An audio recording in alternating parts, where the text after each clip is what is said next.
Bonjour, alors petite démo sur l'aquatelier d'Ophélia, ciel et mer. Je mouille ma feuille, je décide de ne mouiller que la partie ciel. Prenez le temps de faire des pauses dans la vidéo parce que ce n'est pas en temps réel, hein, j'accélère le mouvement. Je prends vraiment bien le temps que le papier s'imprègne de l'eau. Donc, pour démarrer les tons clairs, les tons lumineux chauds dans le ciel, je décide de travailler avec de la couleur corail mélangée à du jaune azo, nickel, pour avoir comme ça une teinte un peu orangée. Si je me rappelle bien, dans mon mélange, il y a aussi un tout petit peu de blanc et beaucoup d'eau. Alors, pour les bleus, il y a un mélange de suglite et de outremer. Et le suglite, pour moi, là, il est très gris. Ça, j'ai pas envie de faire seulement un ciel gris. Donc, je place mes pigments un peu de manière aléatoire, mais en regardant quand même mon modèle.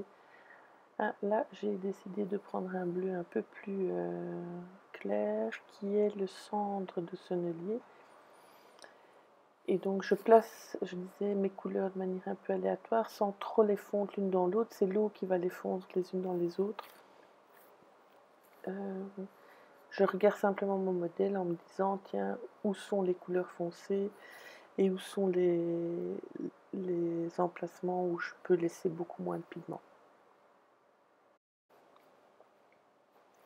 Donc dans peu de temps, je vais passer à l'accentuation des pigments. Voilà, je trouve que c'est encore un peu trop clair et je viens travailler un petit peu mon ciel en remettant du pigment là où je trouve qu'il en manque.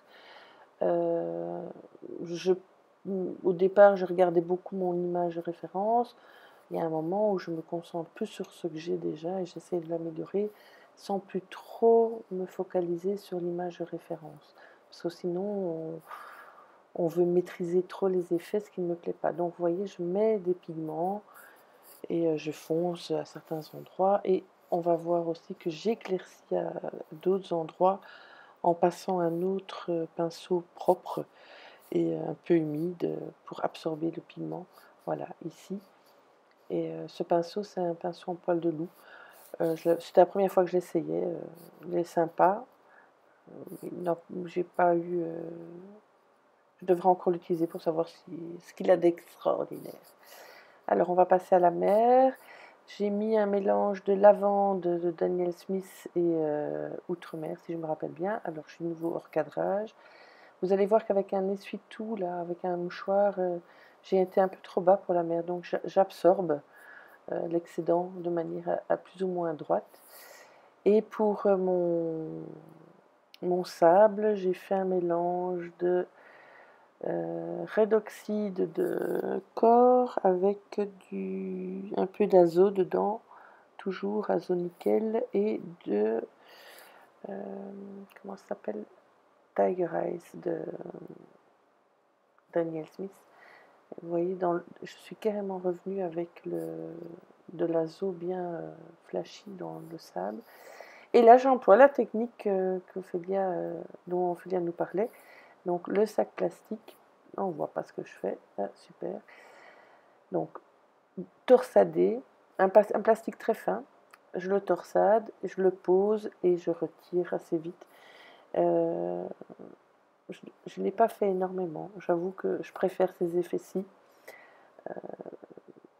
Voilà, je l'expliquais pendant l'atelier. Moi, les effets, je trouve ça bien pour un petit peu donner l'élan. Mais après, j'aime bien quand c'est retravaillé au pinceau. Donc voilà, j'ai simplement...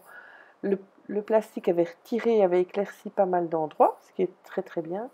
Et là, je suis venue remettre avec mon pinceau bien à plat des touches de couleur qui forment des vagues, qui forment un peu de profondeur.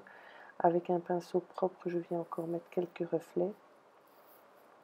Je fais du retrait, donc je mouille et je fais du retrait, on ne voit pas beaucoup.